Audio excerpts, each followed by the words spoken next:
While everyone around you is explaining why they can't, you can be building the mental strength that makes you unstoppable. That's the difference between those who rise and those who stay stuck. It's not about talent. It's not about luck. It's not about perfect conditions. It's about one simple choice. Do you spend your energy making excuses or building strength? Because you can't do both. Every day you're surrounded by people who have a reason for everything. Why they can't start, why they can't finish, why they can't change, why they can't grow. And while they're busy explaining their limitations, you have a choice. You can join the excuse parade, or you can use their weakness as your training ground. You can let their complaints drag you down, or you can let their negativity remind you exactly who you don't want to become. Mental strength isn't something you're born with. It's something you build day by day, choice by choice. Excuse avoided by excuse avoided. And the beautiful thing is, while others are wasting their energy on explanations, you're investing yours in becoming someone who doesn't need to explain. Someone who just gets it done. Someone who finds a way when others find reasons why not. This isn't about being perfect. This isn't about never feeling doubt or fear. This is about training your mind to push through anyway. This is about building the kind of mental muscle that doesn't break under pressure. This is about becoming the person who rises when others fall, who moves when others freeze, who finds solutions when others find problems. The world doesn't need another person making excuses. The world needs people with mental strength. People who can handle pressure. People who don't crumble when things get hard. People who don't need perfect conditions to perform. That's what this is about. Building that strength while everyone else is busy explaining why they don't have it. Chapter 1. Recognize that every excuse you make weakens your mind. Every excuse you make is a choice. A choice to protect your comfort instead of building your strength. A choice to stay where you are instead of growing. A choice to remain weak instead of becoming powerful. And the more excuses you make, the weaker your mind becomes. Not because you're incapable, but because you're training yourself to find reasons why things won't work instead of ways to make them work. Your brain is always learning, always adapting, always getting stronger at whatever you practice most. If you practice making excuses, you get better at making excuses. Your mind becomes an excuse-generating machine. It starts looking for problems before solutions. It starts finding reasons to quit before reasons to continue. It becomes weak because that's what you've trained it to become. But here's what most people don't understand. Every excuse is actually an opportunity. An opportunity to choose strength over weakness. An opportunity to build mental muscle instead of mental fat. An opportunity to prove to yourself that you're not controlled by circumstances but by choices. And the moment you start refusing your own excuses, something powerful happens. Your mind starts getting stronger. Think about the excuses you made this week. I don't have time. I'm too tired. It's too hard. I'm not ready. I'll start tomorrow. I don't know how. I'm not good enough. These aren't facts. These are choices. Choices to stay weak instead of getting strong. Choices to avoid discomfort instead of embracing growth. Choices to remain small instead of becoming powerful. The truth is, you always have time for what you prioritize. You always have energy for what you value. You're always ready to do what you're committed to doing. And you're always good enough to start where you are and improve from there. But if you keep telling yourself otherwise, you'll stay exactly where you are. Your mind will adapt to weakness instead of strength. Every excuse you refuse makes you stronger. Every reason you reject builds resilience. Every justification you ignore increases your capacity to handle pressure. Because now your mind is learning a different pattern. Instead of looking for ways out, it starts looking for ways through. Instead of finding problems, it starts finding solutions. Instead of creating barriers, it starts breaking them down. This is how mental strength is built. Not through motivation, not through inspiration, through the daily practice of refusing to let your mind take the easy way out. Through the consistent choice to face reality instead of hiding behind explanations. Through the commitment to growth, even when growth is uncomfortable. Most people live their entire lives at the mercy of their excuses. They let their reasons control their results. They let their explanations determine their future.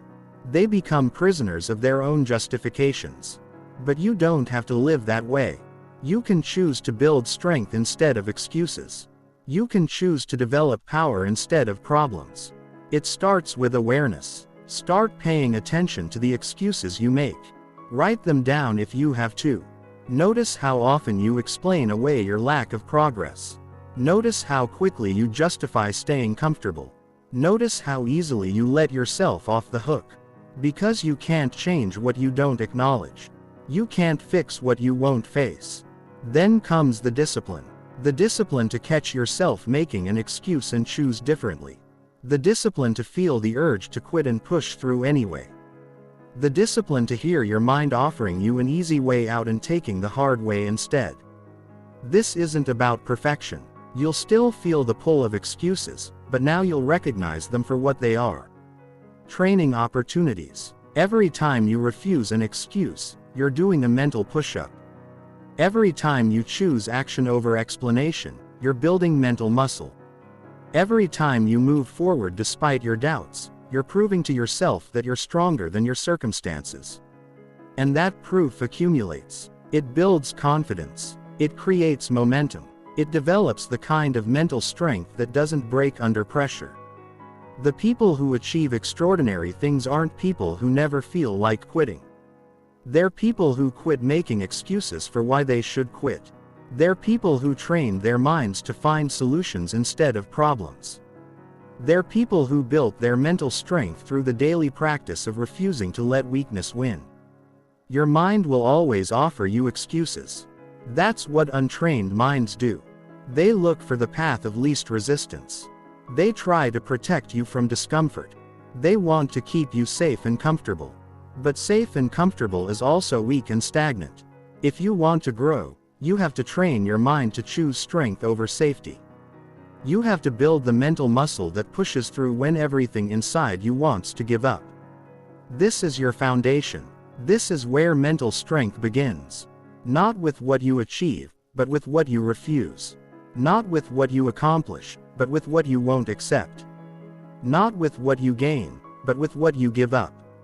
You give up the luxury of excuses. You give up the comfort of explanations. You give up the weakness of justifications. And in return, you build something that can't be taken away from you. Mental strength that lasts. Chapter 2. Use. Other people's complaints as your competitive advantage. While everyone around you is complaining, you can be getting stronger. While they're explaining why things are impossible, you can be figuring out how to make them possible. While they're focused on problems, you can be focused on solutions. Their complaints aren't just noise. They're information. Information about who you don't want to become. Information about what separates the strong from the weak. Information about the opportunity that's right in front of you. Most people don't realize that complainers are actually showing you the blueprint for failure. They're demonstrating exactly what not to do. They're giving you a master class in weakness. And if you're paying attention, if you're smart, you can use their weakness as your strength training. Every complaint you hear is a reminder to choose differently. Every excuse you witness is motivation to be better. Listen to what people complain about most. They complain about not having enough time, but they spend hours scrolling through social media. They complain about being broke, but they won't invest in themselves. They complain about being out of shape, but they won't exercise. They complain about being stuck, but they won't take risks. They complain about not having opportunities, but they won't create them. See the pattern. They want different results without different actions. But you can be different. You can use their complaints as your roadmap to strength. When someone complains about not having time, you can choose to manage your time better. When someone complains about being tired, you can choose to build energy through discipline. When someone complains about things being too hard, you can choose to get stronger. Their weakness becomes your workout. This isn't about being judgmental. This isn't about looking down on others. This is about being strategic.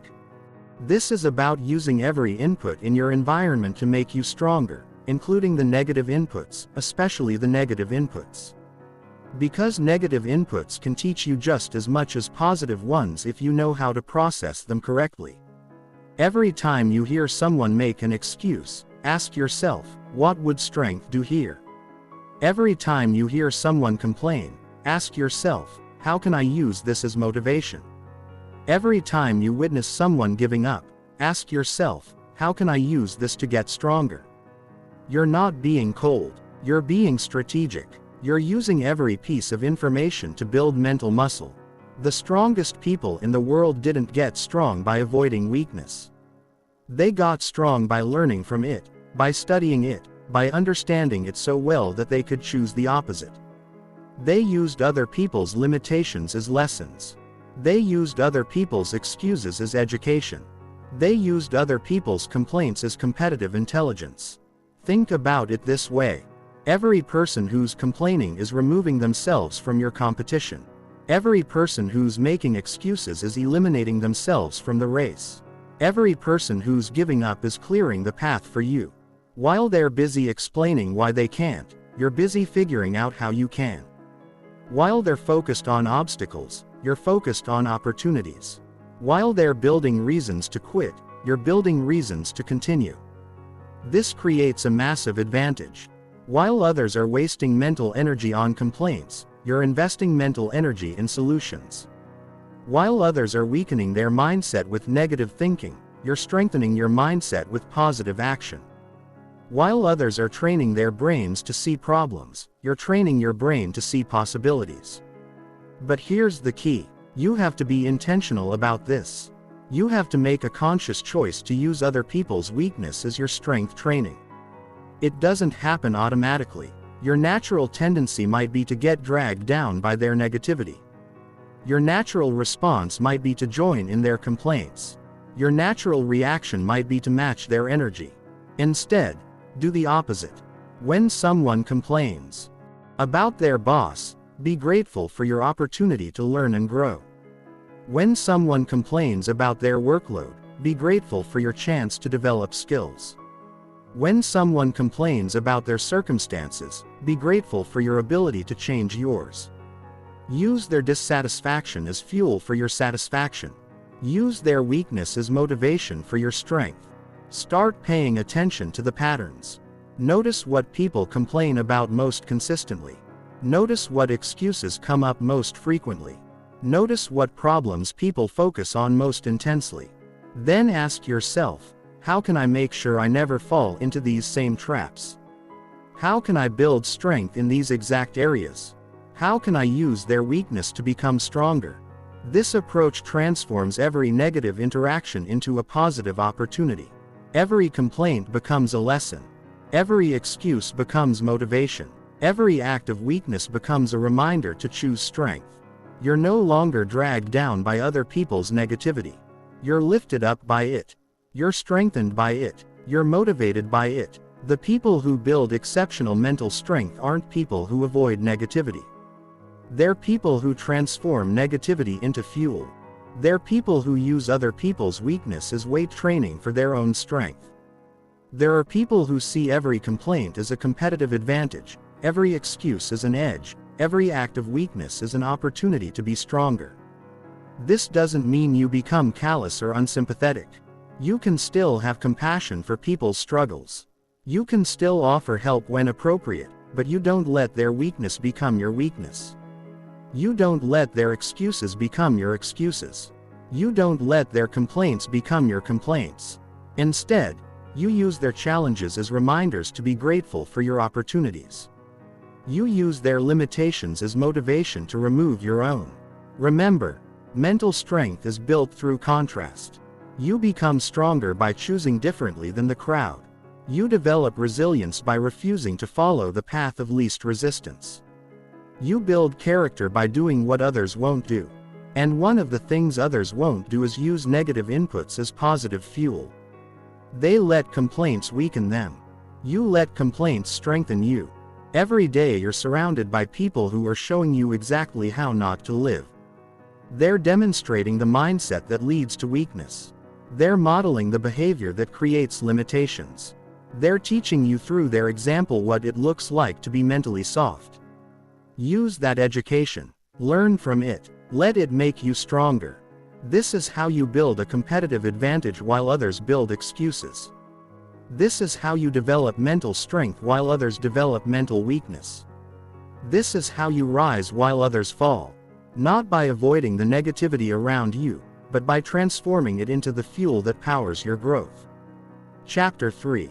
Train your mind to see solutions when others see only problems. The difference between strong minds and weak minds isn't intelligence. It's perspective. Strong minds have been trained to see solutions. Weak minds have been trained to see problems. And this training happens through repetition, through practice, through the daily choice to focus on what's possible instead of what's impossible.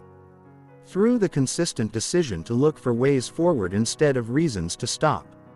Most people's minds are problem-finding machines. They look at a situation and immediately see what's wrong with it, what won't work, what's missing, what's difficult, what's risky. Their brains have been trained to spot obstacles before opportunities, to identify threats before possibilities, to find reasons to worry before reasons to be optimistic. And the more they practice this pattern, the stronger it becomes. But you can train your mind differently. You can develop the habit of solution finding instead of problem finding. You can build the mental muscle that automatically looks for ways to make things work instead of reasons why they won't. You can create a mindset that sees challenges as puzzles to solve rather than walls to stop you. This isn't about being unrealistic. This isn't about ignoring genuine difficulties. This is about training your brain to be useful instead of destructive. When most people encounter a problem, their first instinct is to explain why it can't be solved, why it's too hard, why it's too expensive, why it's too complicated, why it's too risky. Their minds immediately generate a list of reasons to give up, a catalog of justifications for inaction, a collection of excuses for staying exactly where they are. But when solution-focused minds encounter the same problem, their first instinct is different. They ask, what would it take to solve this? Who has solved something similar? What resources would we need? What's the smallest step we could take today? What would success look like? Their minds immediately start generating possibilities, creating options, identifying pathways forward. This isn't a personality trait.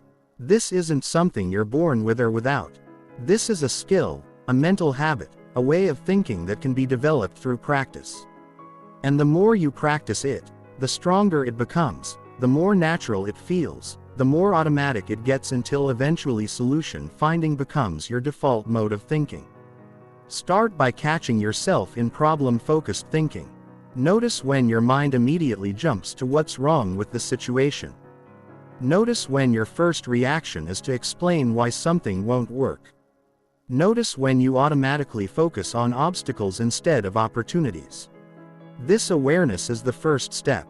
You can't change what you don't notice. You can't improve what you don't acknowledge. Then comes the redirection. When you catch your mind focusing on problems, consciously shift to solutions. Ask yourself better questions. Instead of why won't this work, ask how could this work? Instead of what's wrong with this, ask what's right with this. Instead of why is this so hard, ask how can I make this easier? Instead of who's to blame, ask what can I control? This redirection trains your brain to be useful instead of destructive. It builds the mental muscle that looks for answers instead of excuses. It develops the habit of possibility thinking instead of limitation thinking. And over time this new pattern becomes automatic. Your mind starts naturally looking for solutions. It becomes a solution-generating machine instead of a problem-generating machine. The strongest people you know aren't people who never encounter problems. They're people who've trained their minds to see problems as opportunities to get stronger. They're people who've developed the mental habit of solution finding. They're people who've built the psychological muscle that automatically looks for ways forward instead of reasons to stop. Think about the challenges you're facing right now. How much mental energy are you spending on explaining why they're difficult? How much time are you investing in cataloging all the reasons they can't be solved? How much focus are you giving to the obstacles instead of the opportunities? This mental energy could be redirected. This time could be reinvested. This focus could be refocused. What if you took all that problem-focused energy and channeled it into solution-focused thinking? What if you used all that time spent complaining to instead brainstorm possibilities? What if you redirected all that focus from obstacles to opportunities? How much stronger would your mind become? How much more progress would you make? How much more capable would you feel? Solution-focused thinking doesn't mean ignoring real challenges. It means approaching them strategically instead of emotionally. It means looking for ways to overcome them instead of reasons to be defeated by them. It means treating them as temporary obstacles instead of permanent barriers. It means using them as opportunities to build strength instead of excuses to stay weak. Every problem you encounter is training for your mind.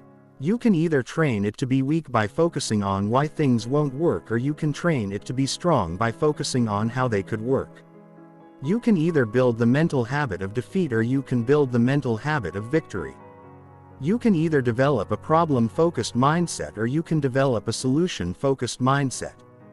The people who achieve extraordinary things aren't people with extraordinary problems. They're people with extraordinary approaches to ordinary problems. They're people who've trained their minds to see solutions where others see only obstacles. There are people who've developed the mental strength to find ways forward when others find reasons to stop. This mental training happens through repetition, through the daily practice of choosing solution-focused thinking over problem-focused thinking. Through the consistent decision to look for possibilities instead of limitations. Through the regular habit of asking better questions instead of making worse statements. And the more you practice this, the stronger your mind becomes. Start today. Start now. The next time you encounter a challenge, resist the urge to immediately focus on what's wrong with it. Instead, focus on what could be right about it. Resist the impulse to explain why it won't work. Instead, explore how it could work. Resist the tendency to see only obstacles. Instead, look for opportunities. This shift in thinking will transform your mental strength. It will change how you approach challenges. It will alter how you handle setbacks. It will revolutionize how you see the world, because now your mind is working for you instead of against you. Now your thoughts are building strength instead of weakness. Now your mental energy is focused on progress instead of problems. Remember, your mind goes where you direct it. If you direct it toward problems, it will find problems.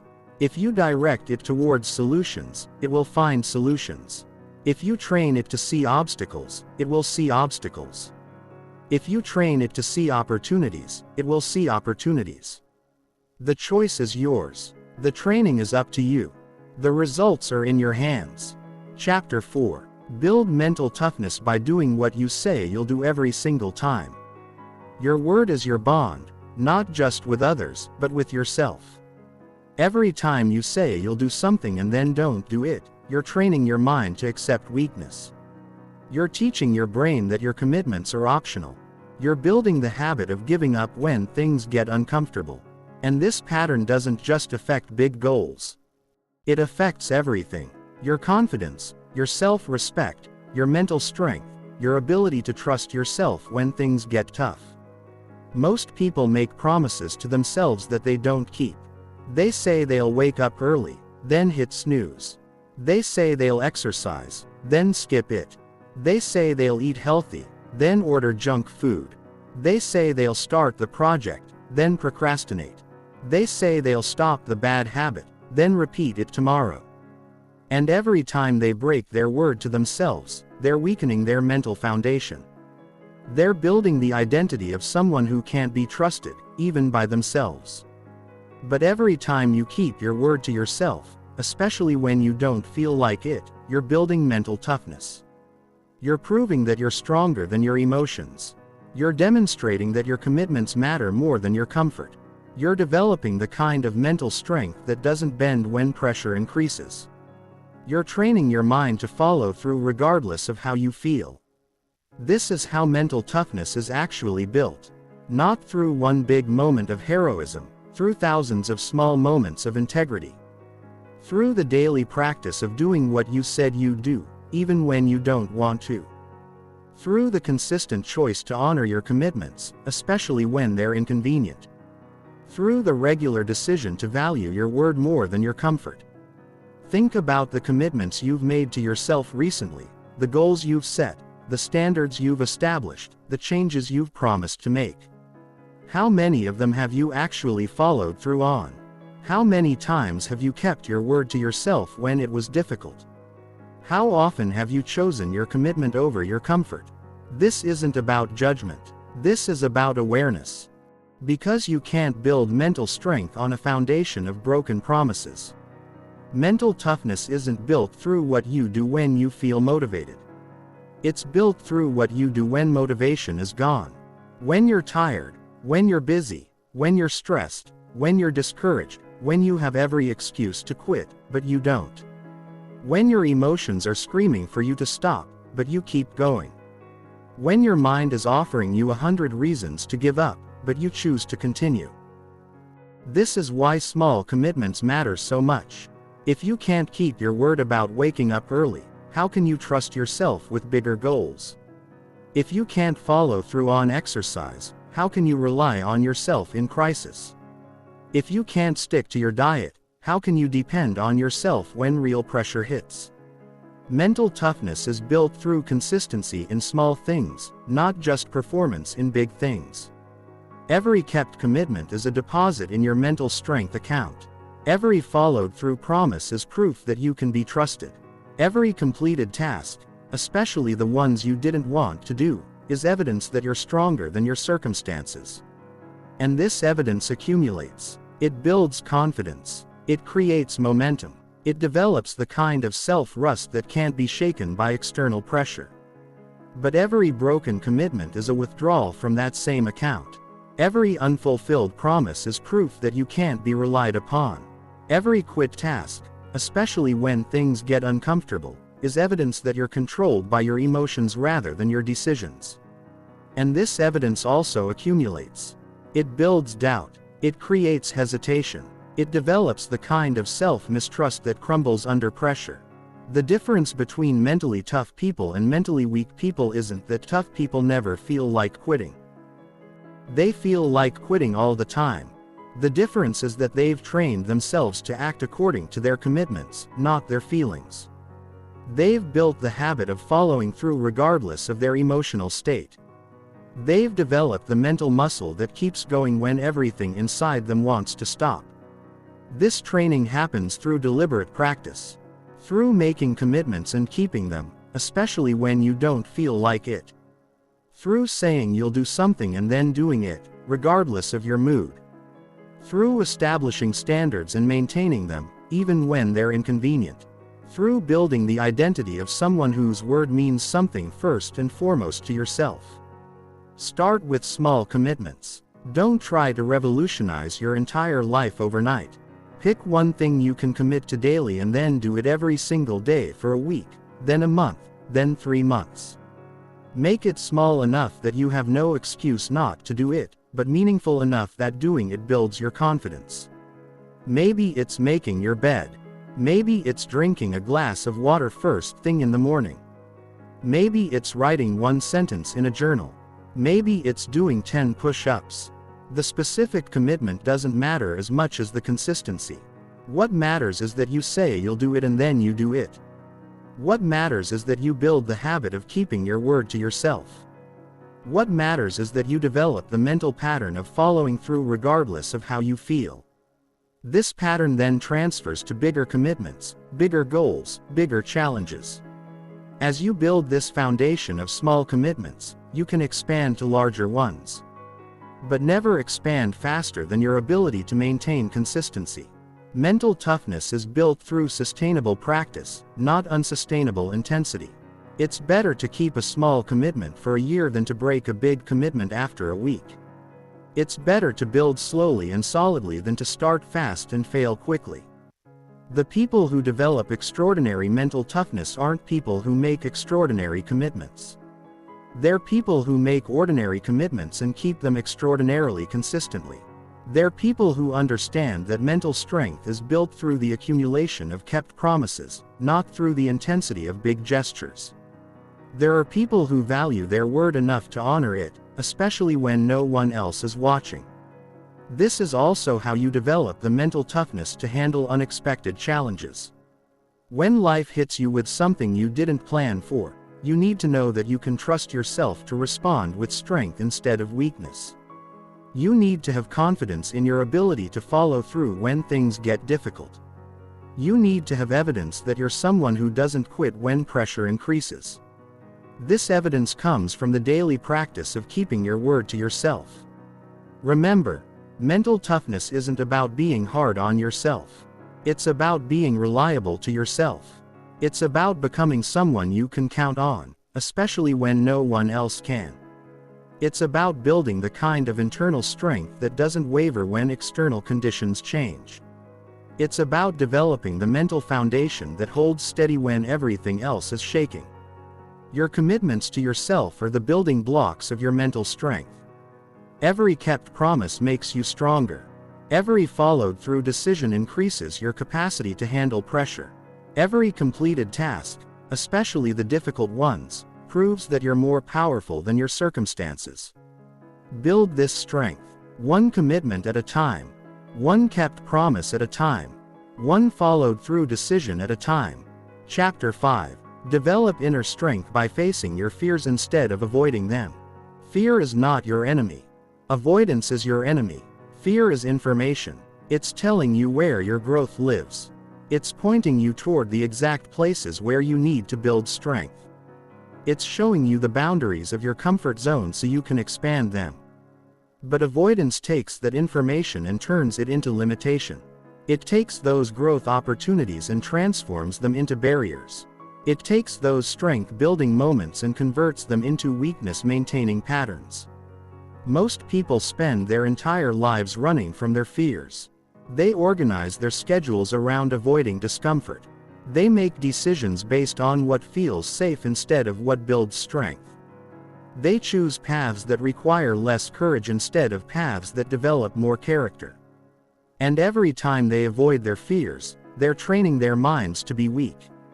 They're building the habit of retreat instead of advance. They're developing the pattern of limitation instead of expansion. But you can choose differently. You can use your fears as a road map to strength. You can let your discomfort guide you toward growth. You can treat your anxiety as a compass pointing toward your next level. Every fear you face is a weight lifted in the gym of mental strength. Every discomfort you embrace is a representative completed in the workout of character development. Every scary situation you walk into is training for your mind to handle pressure. This doesn't mean being reckless. This doesn't mean ignoring legitimate dangers. This means distinguishing between real threats and imagined limitations. Most of the fears that control people's lives aren't about actual danger. They're about potential embarrassment, possible rejection, imagined failure, projected criticism. These aren't threats to your safety. These are threats to your ego. And when you let ego-based fears control your decisions, you let weakness control your life. Think about the fears that influence your daily choices. The fear of looking stupid that stops you from asking questions. The fear of rejection that prevents you from taking risks. The fear of failure that keeps you from trying new things. The fear of judgment that makes you hide your true thoughts. The fear of discomfort that keeps you in situations that don't serve you. These fears aren't protecting you. They're limiting you. Every time you avoid a fear-inducing situation, you're sending a message to your subconscious mind. You're telling it that you're not strong enough to handle discomfort. You're confirming that you need to be protected from challenges. You're reinforcing the belief that you're fragile and incapable. And your mind listens to these messages.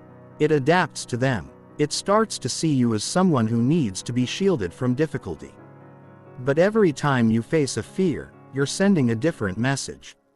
You're telling your subconscious that you're stronger than you thought. You're demonstrating that you can handle more than you believed. You're proving that discomfort doesn't destroy you. And your mind adapts to this message too. It starts to see you as someone who can handle challenges. Someone who grows through difficulty. Someone who gets stronger under pressure. This is how inner strength is developed.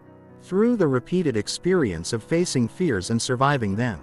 Through the accumulated evidence that you're more resilient than you imagined. Through the growing confidence that comes from knowing you can handle whatever comes your way. Not because nothing scares you, but because you've practiced moving forward despite being scared. Fear never fully goes away. Successful people aren't people who've eliminated fear from their lives. They're people who've learned to act in spite of fear. They're people who've trained themselves to move forward when every instinct tells them to move backward. They're people who've built the mental strength to choose growth over comfort, courage over safety, expansion over limitation. Start identifying the fears that are currently controlling your decisions. What are you avoiding because it makes you uncomfortable? What opportunities are you passing up because they feel risky? What conversations are you not having because they seem difficult? What goals are you not pursuing because they feel impossible? These avoidances aren't keeping you safe. They're keeping you small. Choose one fear to face this week.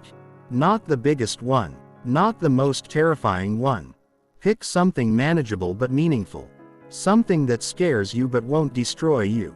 Something that pushes your boundaries but doesn't completely overwhelm you. Then make a plan to face it. Not eventually. Not when you feel ready. This week while the fear is still there, while you're still uncomfortable. The goal isn't to eliminate the fear before you act. The goal is to act while the fear is present. This is what builds inner strength. Not the absence of fear, but the presence of courage in spite of fear. Not the elimination of discomfort, but the willingness to be uncomfortable in service of growth. Not the removal of anxiety but the development of ability to function effectively while anxious. When you face your fears, you don't just overcome specific limitations. You build general mental strength. You develop the capacity to handle uncertainty. You increase your tolerance for discomfort.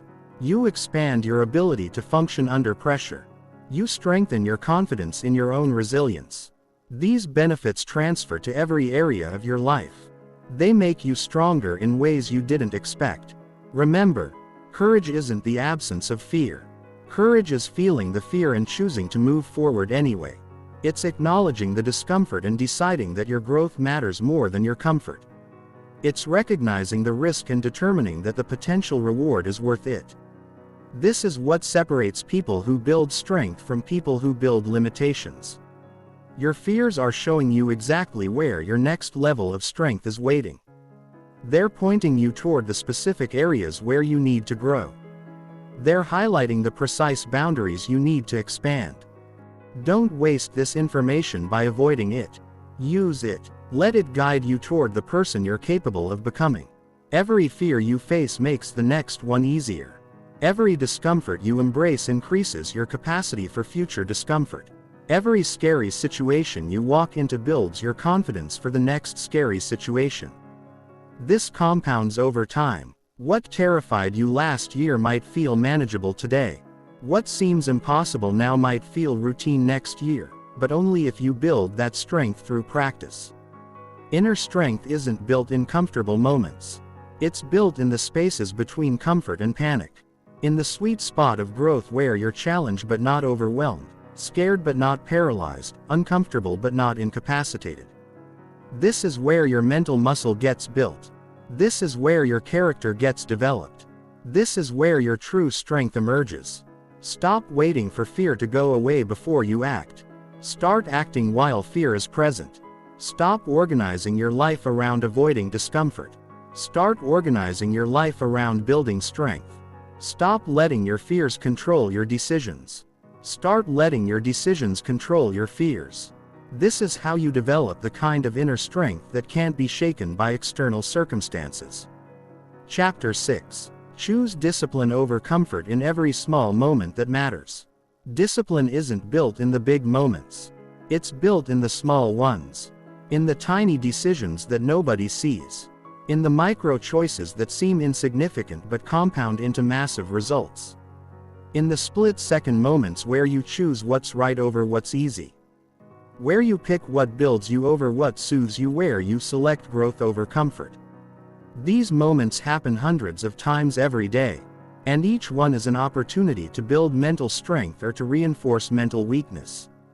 Most people think discipline is about the dramatic moments, the big speeches, the grand gestures, the life-changing decisions.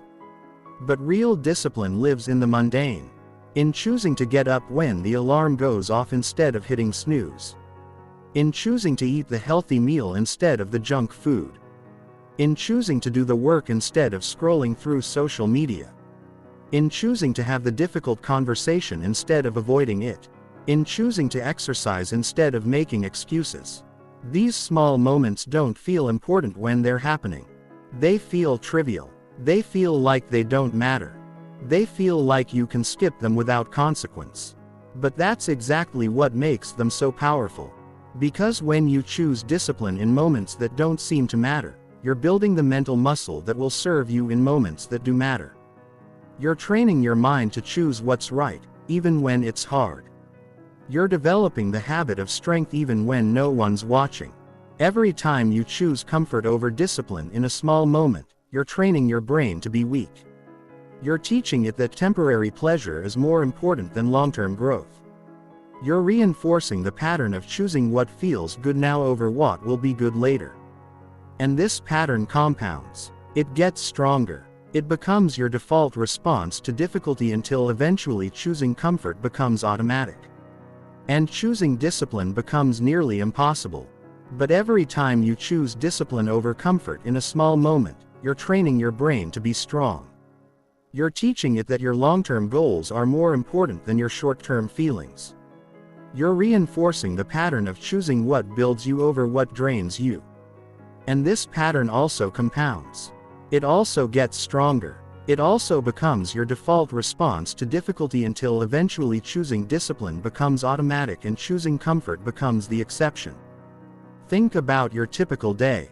How many small moments of choice do you encounter? The moment you wake up and decide whether to get up or stay in bed. The moment you feel hungry and decide what to eat. The moment you feel bored and decide how to spend your time. The moment you feel tired and decide whether to push through or give up. The moment you feel uncomfortable and decide whether to face it or avoid it. Each of these moments is a training opportunity for your mind. The people who develop extraordinary mental strength aren't people who never feel the pull of comfort. They feel it constantly. They want to sleep in. They want to eat junk food. They want to avoid difficult tasks. They want to take the easy path. But they've trained themselves to act according to their goals instead of their feelings. They've built the mental muscle that chooses discipline even when discipline is uncomfortable. This training doesn't happen overnight.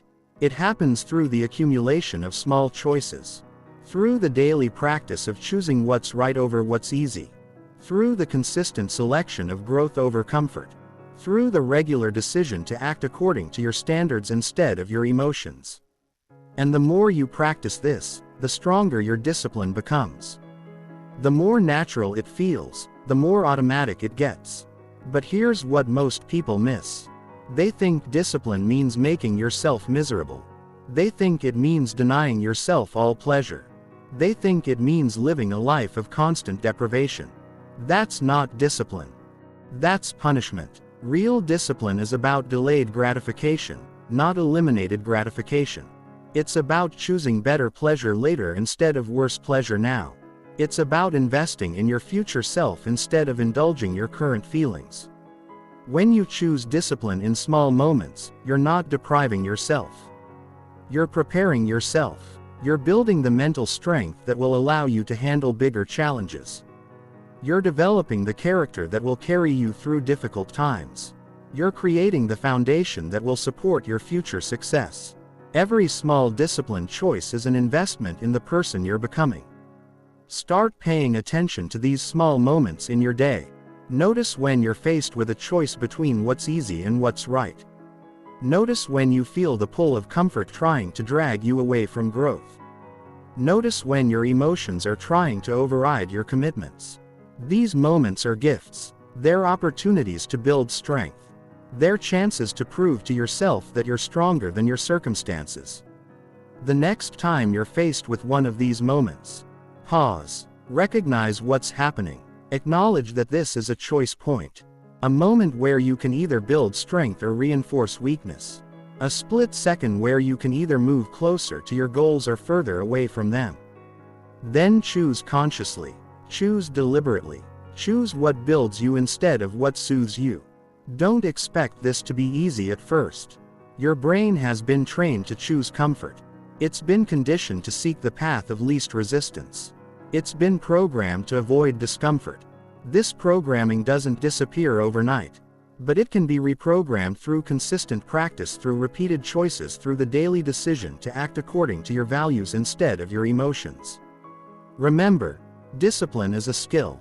Like any skill, it gets stronger with practice and weaker with neglect. Every time you choose discipline, you're strengthening this skill. Every time you choose comfort, you're weakening it. The choice is yours. The power is in your hands. The results are determined by what you do in these small moments that nobody sees, but everybody feels the effects of.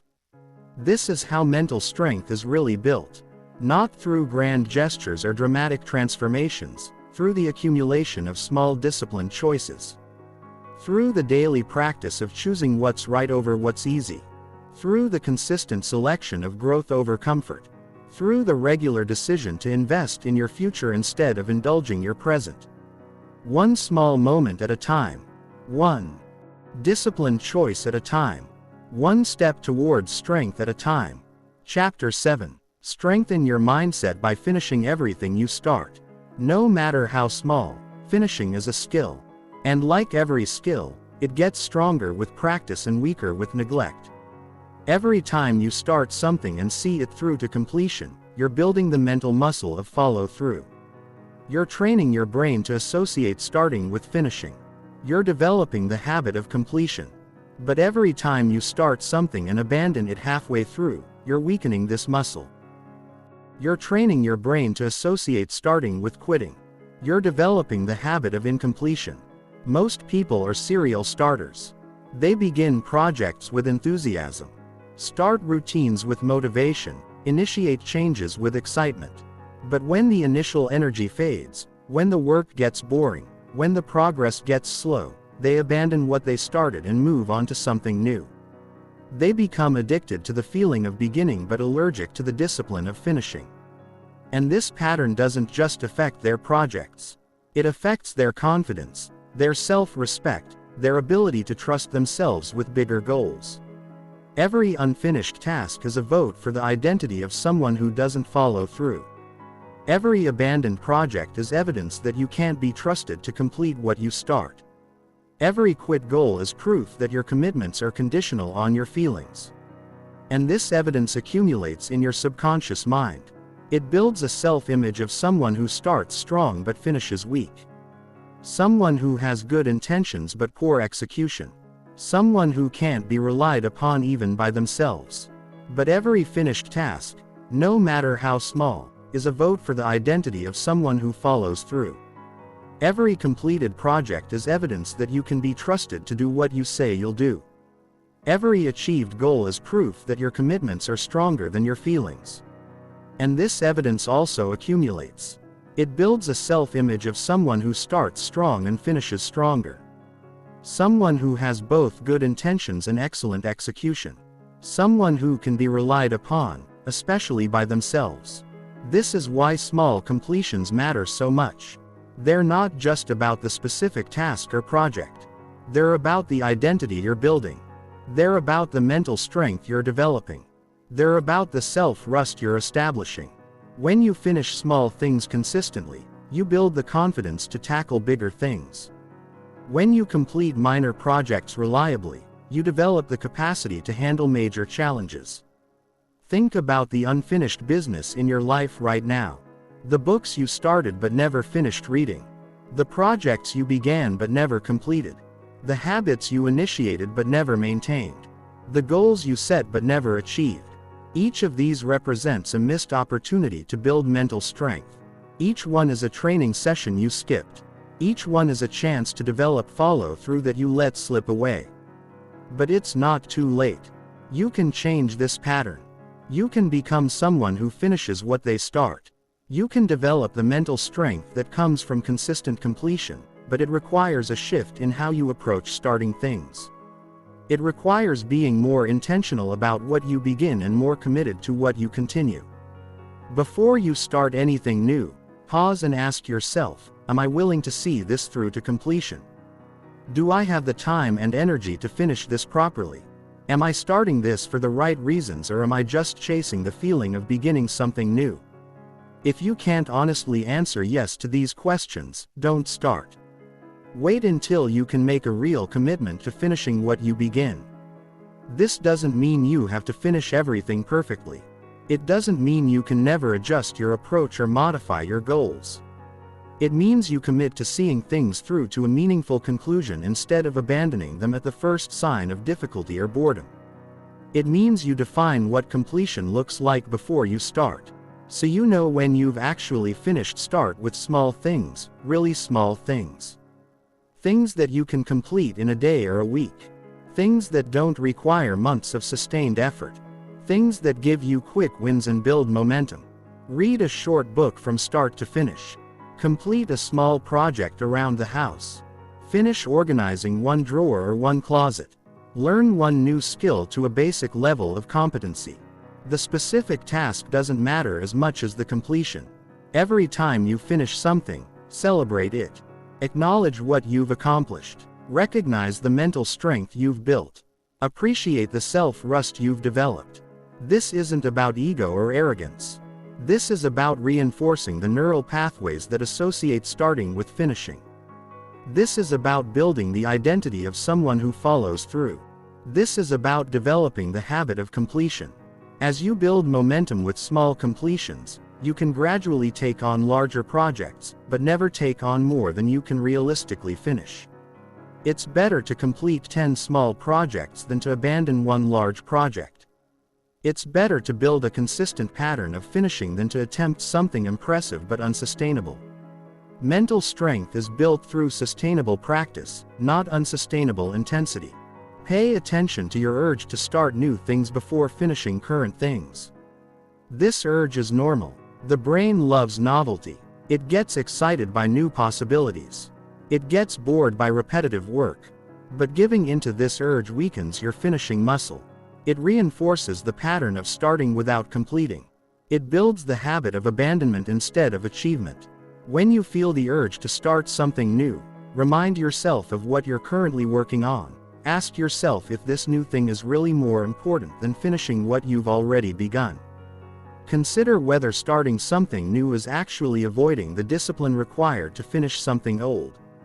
Most of the time, the best choice is to focus on completion before beginning something new. This applies to everything in your life. Books you're reading, projects you're working on, skills you're developing, habits you're building, relationships you're nurturing, goals you're pursuing. Each of these areas benefits from the discipline of finishing what you start. Each of these areas suffers when you abandon things before completion. The people who achieve extraordinary things aren't necessarily the people who start the most projects. They're the people who finish the most projects. They're the people who've developed the mental strength to push through when things get difficult. They're the people who've built the habit of completion. They are the people who understand that finishing is just as important as starting, if not more important. Remember, every completion builds mental strength. Every finish line crossed increases your capacity to handle bigger challenges. Every project completed proves that you can be trusted with greater responsibilities. Every goal achieved demonstrates that you have the power to turn intentions into results. This is how you build unshakable confidence in your ability to accomplish what you set out to do. Your mental strength is directly related to your completion rate. The more you finish, the stronger you become. The more you abandon, the weaker you get. The choice is yours. The power is in your hands. The results are determined by whether you're willing to do the unglamorous work of finishing what you start, especially when you don't feel like it. Chapter 8. Build resilience by embracing struggle as your greatest teacher. Struggle is not your enemy. Comfort is your enemy. Struggle builds character. Comfort builds weakness. Struggle teaches you what you're capable of. Comfort teaches you what you're afraid of. Struggle shows you your strength. Comfort shows you your limitations. Struggle prepares you for life's challenges. Comfort leaves you vulnerable to life's inevitable difficulties. The choice between embracing struggle and avoiding it is the choice between building resilience and building fragility. Most people spend their entire lives trying to avoid struggle. They organize their schedules around minimizing discomfort. They make decisions based on what feels easiest. They choose paths that require the least effort. They select options that involve the least risk. And while this might feel good in the short term, it creates massive weakness in the long term. Because when struggle eventually shows up, and it always does, they're unprepared. They're untrained. They're soft. But struggle is not something that happens to you. Struggle is something that happens for you. It's life's way of making you stronger. It's the universe's training program for resilience. It's reality's method of developing your character. Every difficult situation you encounter is an opportunity to build mental muscle. Every challenge you face is a chance to discover what you're made of. Every hardship you endure is training for future hardships. The people who develop extraordinary resilience aren't people who never face struggle. They're people who've learned to see struggle as education. They're people who understand that difficulty is development. They're people who recognize that pressure creates diamonds and struggle creates strength. They don't try to avoid hard times. They try to learn from them. They don't run from challenges. They run toward them. They don't see problems as punishments. They see problems as promotions to a higher level of mental strength. This perspective shift changes everything. When you stop seeing struggle as something bad that's happening to you and start seeing it as something good that's happening for you, you stop being a victim of your circumstances. You start being a student of your circumstances. You stop asking why me and start asking what can I learn. You stop focusing on the pain and start focusing on the gain. You stop being weakened by difficulty and start being strengthened by it. Think about the struggles you faced in your life. The times when everything seemed impossible. The periods when you thought you couldn't handle any more pressure. The moments when you felt like giving up. What did those experiences teach you? How did they change you? How did they make you stronger? If you're honest, you'll probably realize that your greatest periods of growth came from your greatest periods of struggle. This doesn't mean you should seek out unnecessary hardship. This doesn't mean you should create problems where none exist. This means you should stop running from the struggles that naturally occur in the process of living and growing. This means you should embrace the difficulties that come with pursuing meaningful goals. This means you should welcome the challenges that arise when you step outside your comfort zone.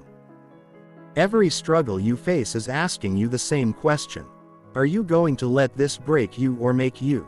Are you going to use this experience to build strength or to build excuses? Are you going to come out of this stronger or weaker? The struggle itself doesn't determine the answer. Your response to the struggle determines the answer. Your attitude toward the difficulty determines the outcome. When you're in the middle of a struggle, it's hard to see the lesson. It's hard to find the gift. It's hard to appreciate the growth opportunity. All you can see is the pain. All you can feel is the pressure. All you can think about is making it stop. But this is exactly when you need to shift your perspective. This is when you need to remind yourself that struggle is your teacher, not your enemy. This is when you need to ask what this experience is trying to teach you. Some struggles teach you patience. Some teach you perseverance. Some teach you humility. Some teach you resourcefulness. Some teach you courage. Some teach you compassion. Some teach you strength you didn't know you had. Some teach you capabilities you didn't know you possessed. Some teach you resilience you didn't know you could develop. But they only teach you these things if you're willing to learn. If you're willing to see struggle as education instead of punishment. Resilience isn't built in comfortable moments. It's built in uncomfortable moments. It's built when you're stretched beyond what feels manageable. It's built when you're tested beyond what feels fair. It's built when you're challenged beyond what feels possible. This is when your true character emerges. This is when your real strength reveals itself. This is when your authentic resilience develops. Most people try to build resilience through positive thinking or motivational content. But resilience isn't built through inspiration. It's built through perspiration. It's built through the sweat of actual struggle. It's built through the effort of actual challenge.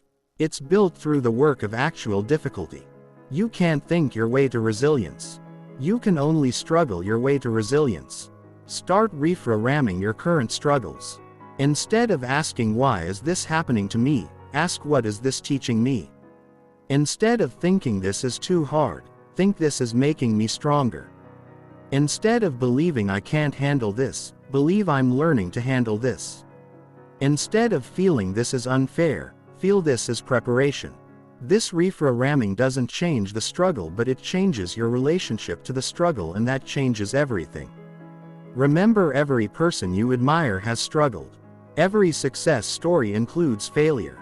Every strength was built through difficulty. Every wisdom was earned through hardship. Every character was forged through challenge.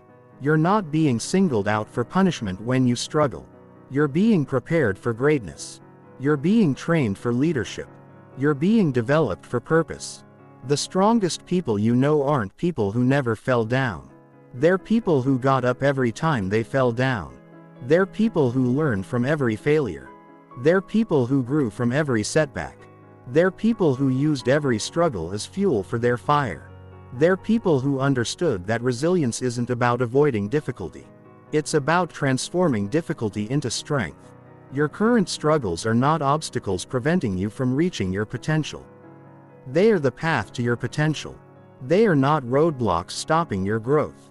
They are the road to your growth. They are not problems to be avoided. They are promotions to be embraced. Every struggle you face is an opportunity to build the resilience that will serve you for the rest of your life. Stop running from struggle. Start running toward it. Stop avoiding challenge. Start embracing it. Stop seeing difficulty as your enemy. Start seeing it as your teacher. This shift in perspective will transform your entire experience of life. It will turn your struggles into strengths. It will convert your challenges into character. It will transform your hardships into hope. And it will build the kind of resilience that cannot be broken by any future struggle. Chapter 9. Develop mental toughness through daily acts of self-discipline. When no one is watching, the person you are when nobody's watching is the person you really are. Everything else is performance. Everything else is image management. Everything else is trying to impress others instead of building yourself. But the moments when you're alone, when there's no audience, when there's no external accountability, when there's no social pressure, these are the moments that define your character. These are the moments that build your mental toughness. These are the moments that determine who you really are beneath all the facades. Most people are different when they're alone than when they're around others. They're more disciplined in public and more lenient in private. They hold higher standards when others are watching and lower standards when others aren't. They work harder when there's external pressure and lazier when there's no external motivation. But this inconsistency creates internal weakness. It builds a character that depends on external circumstances instead of internal standards. Mental toughness is built in the private moments. In the early morning when nobody knows if you got up or slept in. In the evening when nobody knows if you stuck to your plan or gave in to distraction. In the quiet moments when nobody knows if you did the work or made excuses. In the solitary hours when nobody knows if you pushed yourself or took the easy path. These moments don't make headlines. They don't get applause. They don't receive recognition. But they build something more valuable than any external reward. They build internal strength. Every act of self-discipline you perform when nobody's watching is a deposit in your mental toughness account. Every time you choose what's right over what's easy in private, you're building the strength that will serve you in public. Every time you maintain your standards when nobody's checking, you're developing the character that will hold up under pressure. Every time you do what you said you'd do when nobody would know if you didn't, you're creating the foundation of unshakable integrity. But every act of self-indulgence you allow when nobody's watching is a withdrawal from that same account. Every time you choose what's easy over what's right in private, you're weakening the strength you'll need in public. Every time you lower your standards when nobody's checking, you're eroding the character that pressure will test. Every time you skip what you said you'd do when nobody would know if you did, you're undermining the foundation of your integrity. The people who demonstrate extraordinary mental toughness under pressure aren't people who suddenly become disciplined when the stakes are high. They're people who've been disciplined when the stakes were low. They're people who built their character in private before they needed it in public. They're people who developed their strength in the shadows before they were tested in the spotlight. They're people who proved their discipline to themselves before they proved it to anyone else. This is why your private habits matter more than your public accomplishments.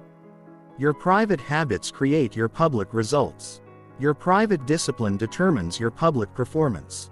Your private standards establish your public strength. What you do when nobody's watching shapes what you're capable of when everybody's watching. The foundation is built in private. The structure is revealed in public. Think about your private moments over the past week. The times when you were alone with your choices. The moments when you could have taken the easy path without anyone knowing. The instances when you could have lowered your standards without external consequences. What did you choose? Did you maintain your discipline or relax it? Did you honor your commitments or ignore them? Did you act according to your values or your feelings? These choices might seem small in the moment, but they compound into massive results over time. Every private moment of discipline builds mental muscle. Every secret act of integrity strengthens character. Every hidden choice of growth over comfort expands capability. And every private moment of weakness builds mental flab. Every secret act of compromise weakens character. Every hidden choice of comfort over growth contracts capability. Mental toughness isn't a skill you can fake. It's not a performance you can put on when needed. It's a character trait that's either been built through consistent private discipline or weakened through consistent private indulgence. When pressure comes, when stakes are high, when everyone's watching, you don't rise to the level of your hopes. You fall to the level of your private discipline. You perform according to the standards you've maintained when nobody was checking. Start paying attention to your private choices. Not just the big ones, the small ones, the seemingly insignificant ones, the ones that nobody would ever know about if you chose differently. Do you maintain the same standards in private that you claim to have in public? Do you work as hard when nobody's watching as you do when everybody's watching? Do you honor your commitments to yourself with the same integrity you show to your commitments to others? This is where real mental toughness is forged. In the choice to get up early when you could stay in bed. In the decision to eat healthy when you could eat junk. In the commitment to exercise when you could be lazy. In the discipline to work when you could procrastinate. In the integrity to tell the truth when you could get away with a lie. In the strength to do what's right when you could do what's easy. These aren't dramatic moments. They're ordinary moments. They're the daily mundane, unglamorous choices that nobody celebrates but everybody benefits from. Because the person who makes these choices consistently in private becomes the person who can be trusted with bigger responsibilities in public. The person who demonstrates discipline in small things becomes the person who can handle discipline in big things.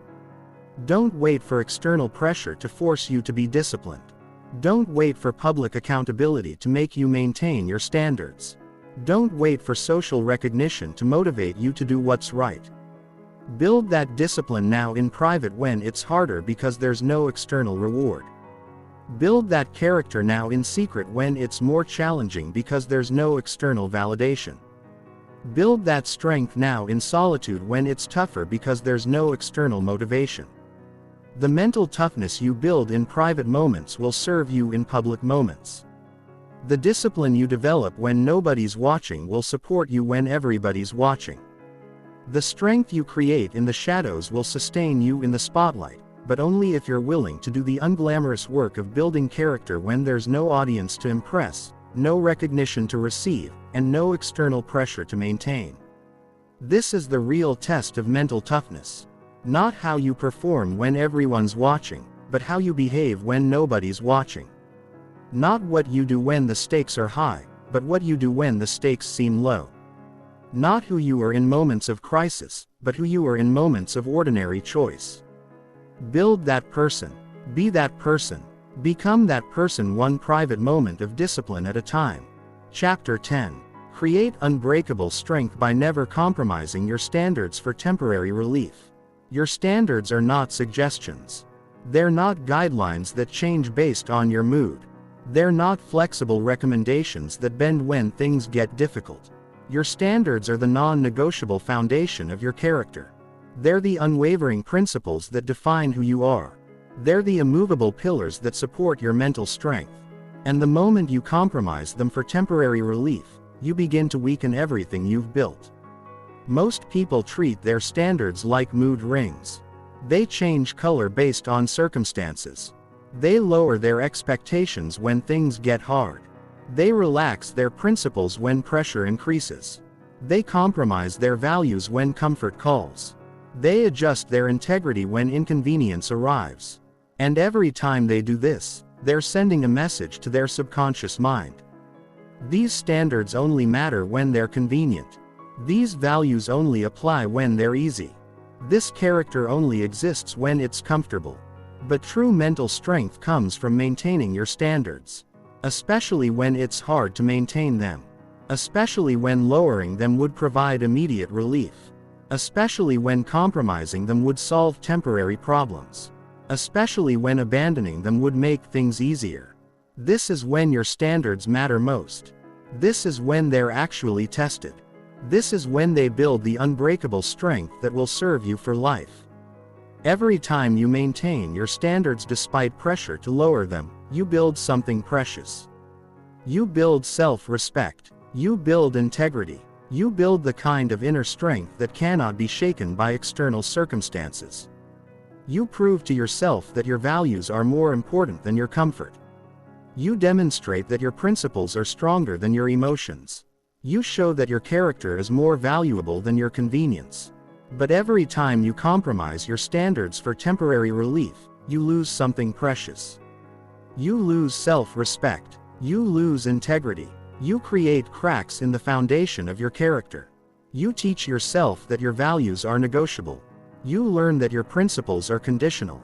You discover that your character can be bought with temporary comfort. And once you start compromising, it becomes easier to compromise again and again and again. Think about the standards you've set for yourself. The way you want to treat people, the quality of work you want to produce, the level of integrity you want to maintain, the degree of excellence you want to pursue, the kind of person you want to be. Now think about the times when maintaining these standards was difficult, when it would have been easier to lower them, when compromising would have provided immediate relief. What did you choose? The people who develop unbreakable mental strength aren't people who never face pressure to compromise. They face this pressure constantly. The difference is that they've made a decision that their standards are non-negotiable. They've determined that temporary relief is never worth permanent damage to their character. They've chosen to build their identity on principles that don't change with circumstances. This doesn't mean they're rigid or inflexible. This doesn't mean they can't adapt their methods or adjust their approaches. This means they don't compromise their core values. They don't lower their fundamental standards. They don't sacrifice their essential principles. They find ways to maintain their integrity while navigating difficult situations. They discover methods to uphold their values while solving complex problems. The pressure to compromise will come in many forms. It might come as the temptation to cut corners when nobody's looking. It might appear as the opportunity to take credit for work you didn't do. It might present itself as the chance to lie, to avoid consequences. It might show up as the option to quit when things get difficult. It might manifest as the invitation to lower your standards, to fit in with others. Each of these moments is a test of your commitment to your values, a test of your dedication to your principles, a test of your willingness to endure temporary discomfort to maintain permanent integrity. The people who pass these tests build unbreakable strength. The people who fail these tests build breakable weakness. The choice is yours in every moment when the pressure appears. Sometimes the pressure will be subtle. A small compromise that seems harmless. A minor adjustment that appears reasonable. A slight lowering of standards that feels justified. But small compromises lead to bigger compromises. Minor adjustments accumulate into major alterations. Slight lowerings of standards eventually become significant abandonments of principles. The people with unbreakable strength understand this. They know that character is built or destroyed in the small moments, not just the big ones. Start identifying the areas where you're most tempted to compromise. The situations that consistently challenge your standards, the circumstances that regularly pressure you to lower your values. The moments when temporary relief looks more attractive than permanent integrity. These are your testing grounds. These are the places where your character is being forged. These are the opportunities to build unbreakable strength. When you face these moments, remember what's at stake. You're not just deciding about one situation. You're deciding about the kind of person you're becoming. You're not just choosing between temporary options. You're choosing between temporary relief and permanent strength. You're not just making a decision about right now. You're making a decision about who you'll be for the rest of your life. The short-term cost of maintaining your standards is always less than the long-term cost of compromising them. The temporary discomfort of doing what's right is always less painful than the permanent regret of doing what's wrong. The immediate sacrifice of upholding your principles is always smaller than the lasting damage of abandoning them. This perspective helps you make better choices when the pressure is high. Remember, your standards are what separate you from the crowd. They're what make you reliable in an unreliable world. They're what make you trustworthy in an untrustworthy environment. They're what make you strong in a weak society. They're what build the kind of character that can withstand any storm, handle any pressure, and overcome any challenge. Don't negotiate with weakness. Don't bargain with compromise. Don't trade your integrity for temporary convenience. Build the kind of unbreakable strength that comes from never compromising your standards, no matter what. Build the kind of character that maintains its shape under pressure. Build the kind of mental toughness that doesn't bend when the winds blow. This is how you create strength that lasts. This is how you build character that endures. This is how you develop the kind of mental toughness that nothing can break. Chapter 11. Build mental armor by learning to think clearly under pressure. Pressure doesn't create character. Pressure reveals character. When everything is calm, when stakes are low, when there's no urgency, almost anyone can think clearly. Almost anyone can make good decisions. Almost anyone can stay composed. But when the heat is on, when time is running out, when consequences are real, when everyone is watching, that's when your true mental strength shows up. That's when you discover whether you've built mental armor or mental weakness. Most people's thinking falls apart under pressure. Their minds go blank.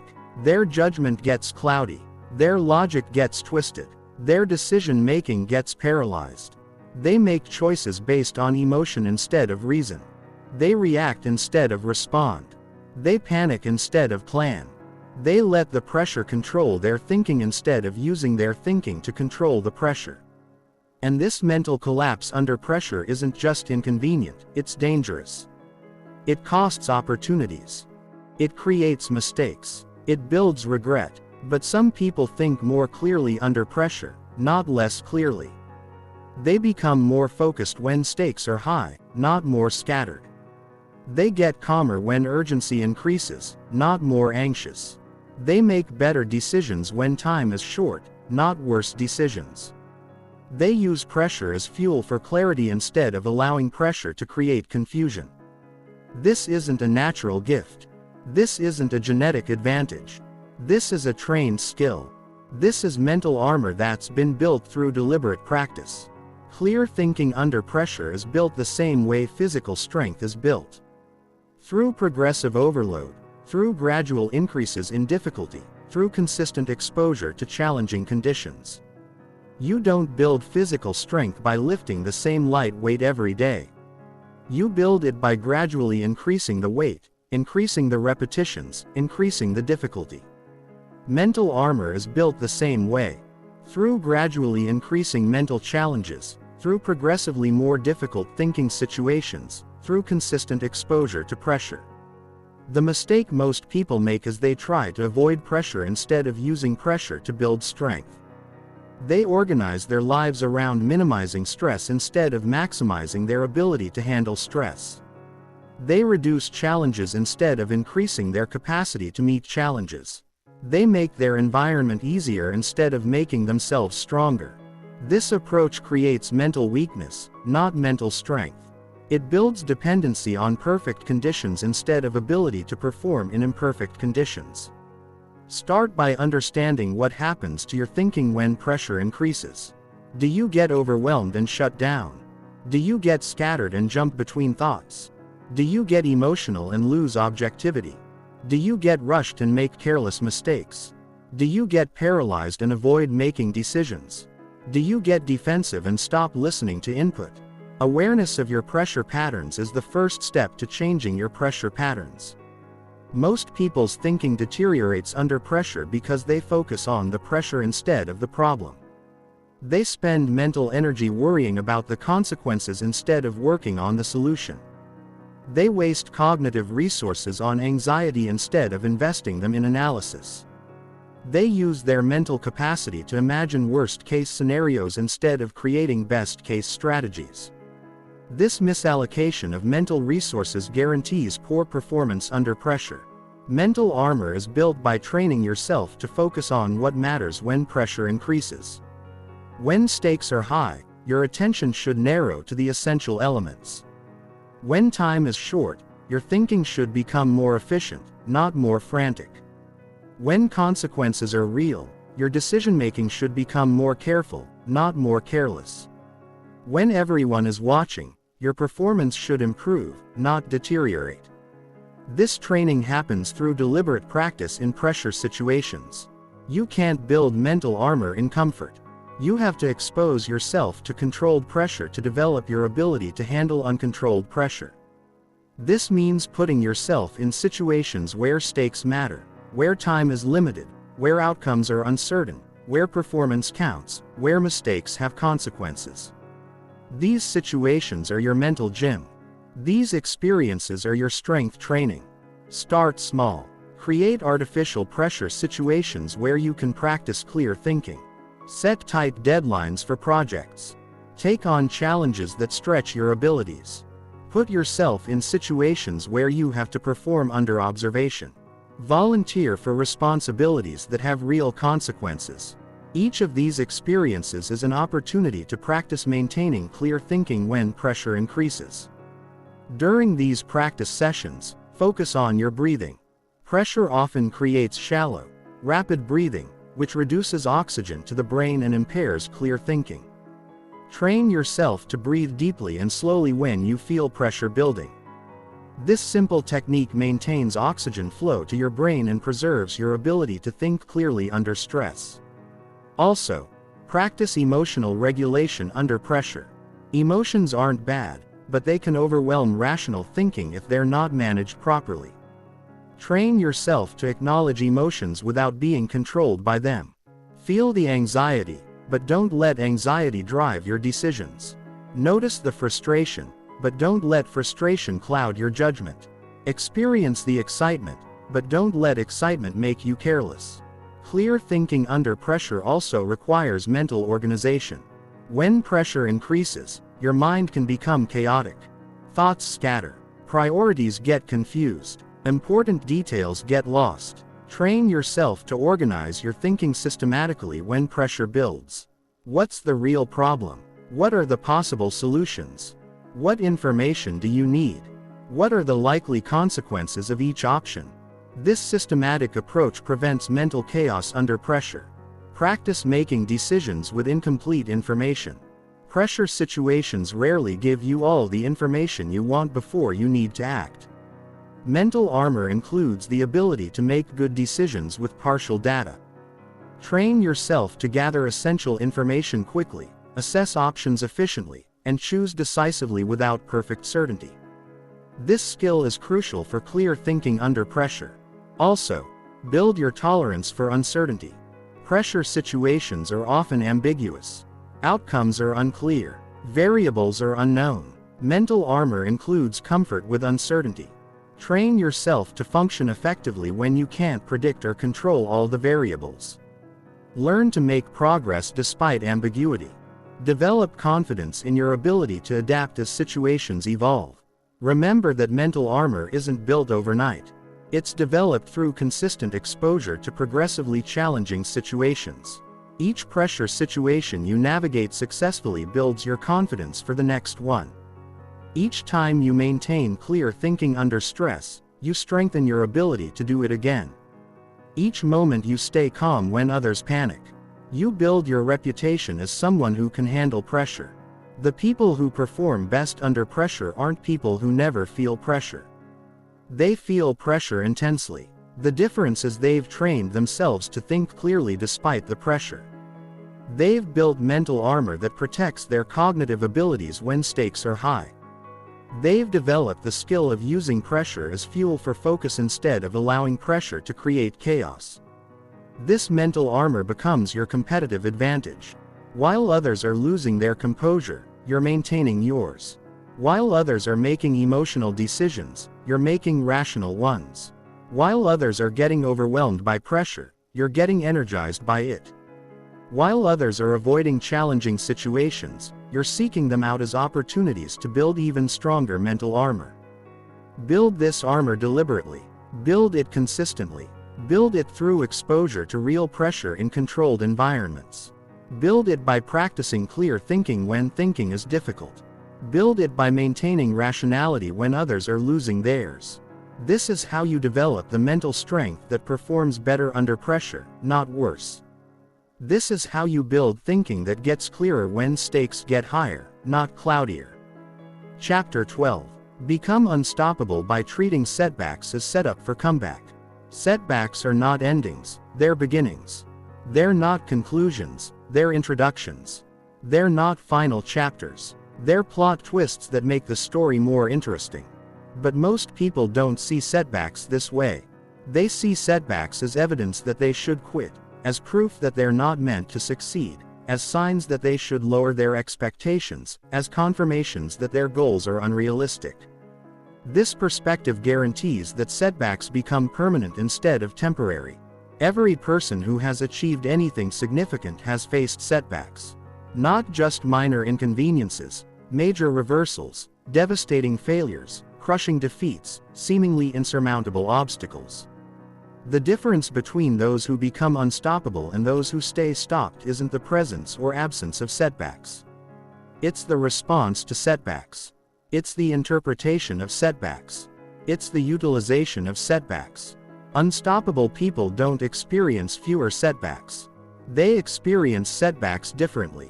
They don't see setbacks as reasons to quit.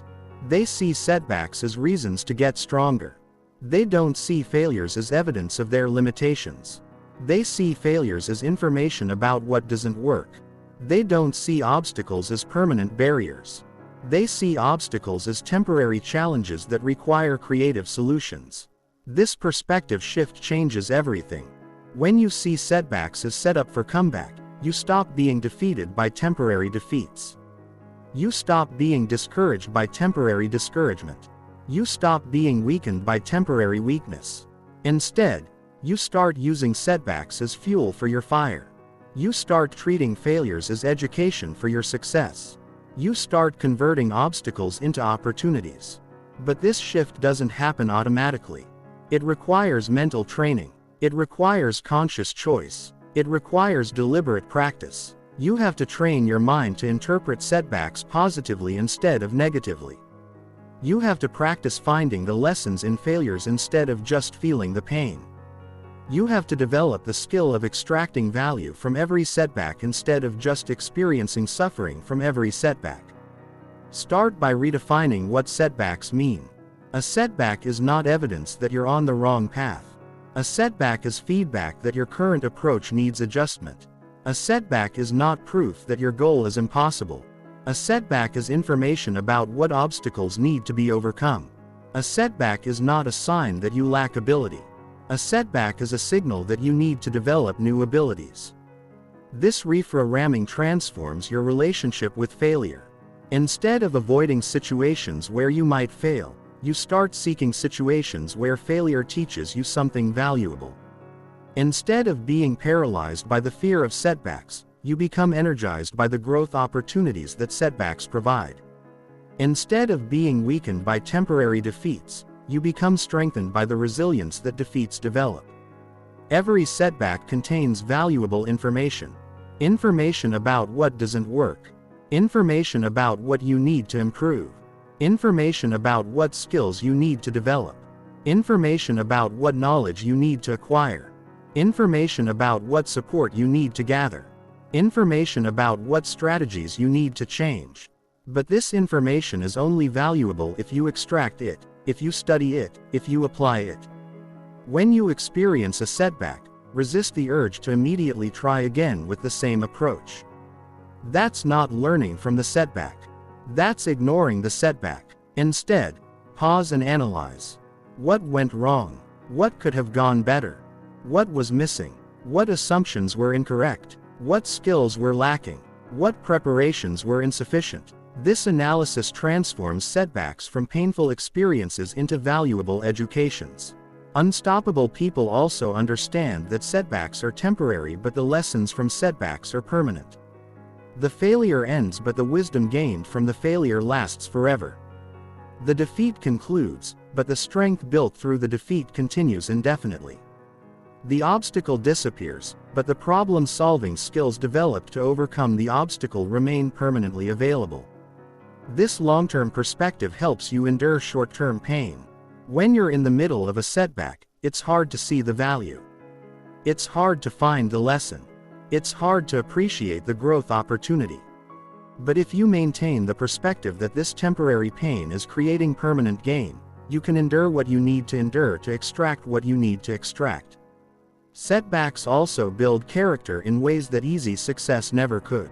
They teach you perseverance. They develop resilience. They create humility. They build empathy.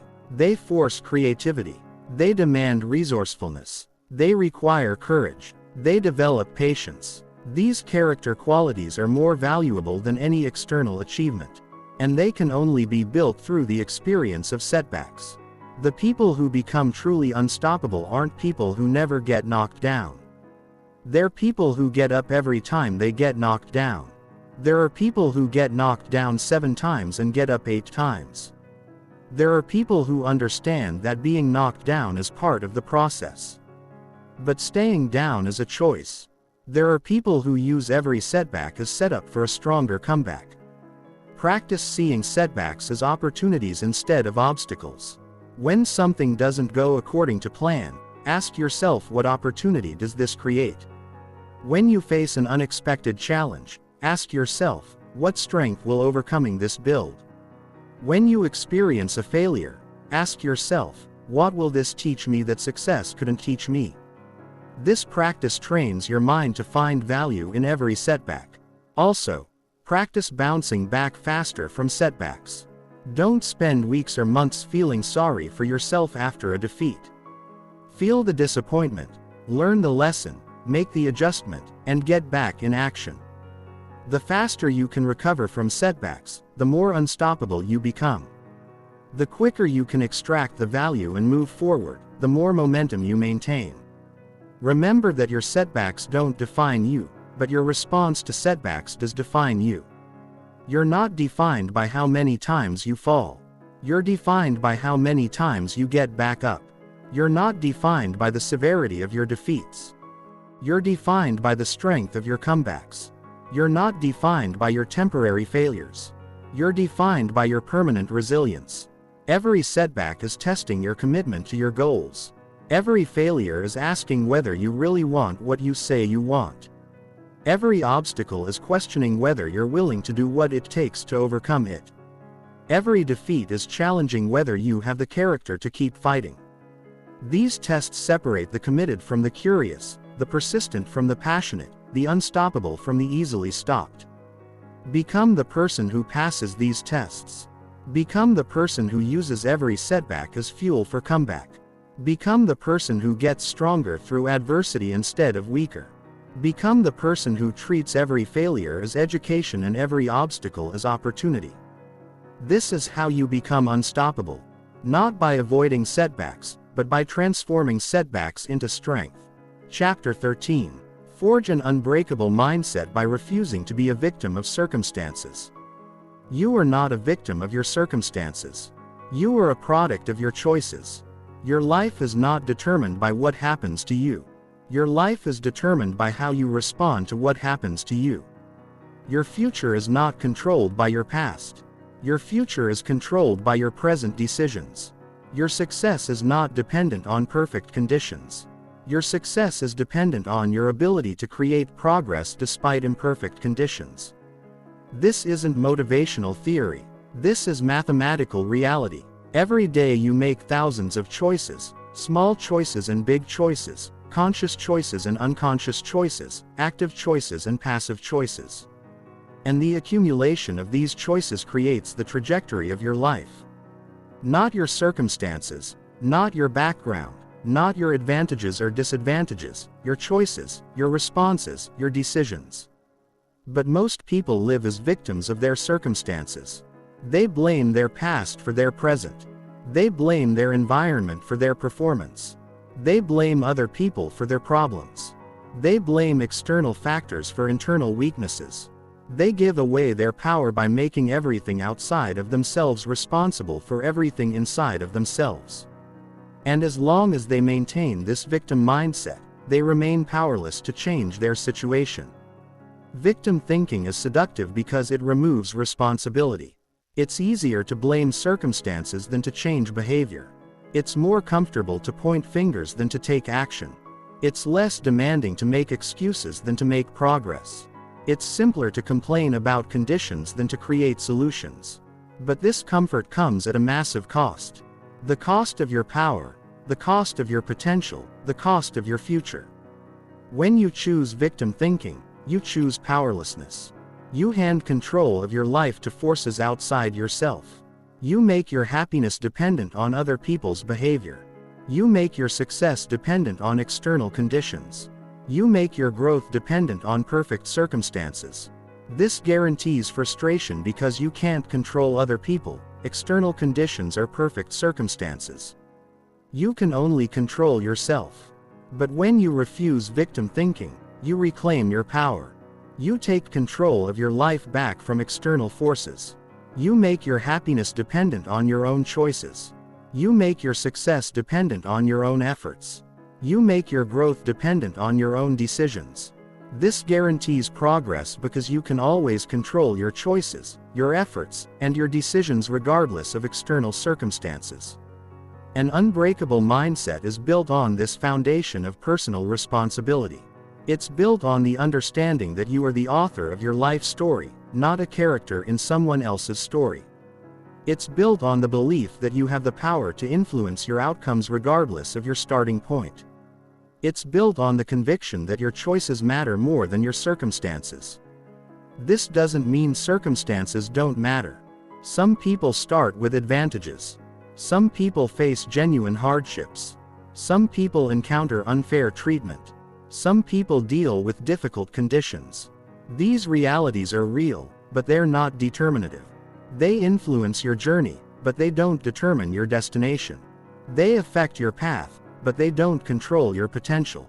History is full of people who overcame terrible circumstances through powerful choices. People who refused to be limited by their limitations. People who refuse to be defined by their disadvantages. People who refuse to be victims of their situations. These people didn't have perfect conditions. They had unbreakable mindsets. They didn't have ideal circumstances. They had exceptional responses to challenging circumstances. Start by taking inventory of your victim thinking. Where do you blame external factors for internal results? Where do you make other people responsible for your emotions? Where do you make circumstances responsible for your choices? Where do you make your past responsible for your present? Where do you make your environment responsible for your performance? This awareness is the first step to breaking free from victim thinking. Then practice taking responsibility for your responses even when you're not responsible for the circumstances. You didn't choose to be hurt, but you can choose how to heal. You didn't choose the challenge, but you can choose how to meet it.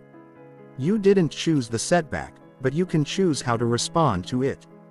You didn't choose the unfairness, but you can choose how to rise above it. This is where your power lives, in your response, in your choice, in your decision. An unbreakable mindset doesn't deny difficult realities. It refuses to be defined by difficult realities. It acknowledges challenges without being defeated by challenges. It recognizes obstacles without being stopped by obstacles. It sees problems without being paralyzed by problems. It faces hardships without being weakened by hardships. This mindset transforms you from a victim of circumstances to a victor over circumstances.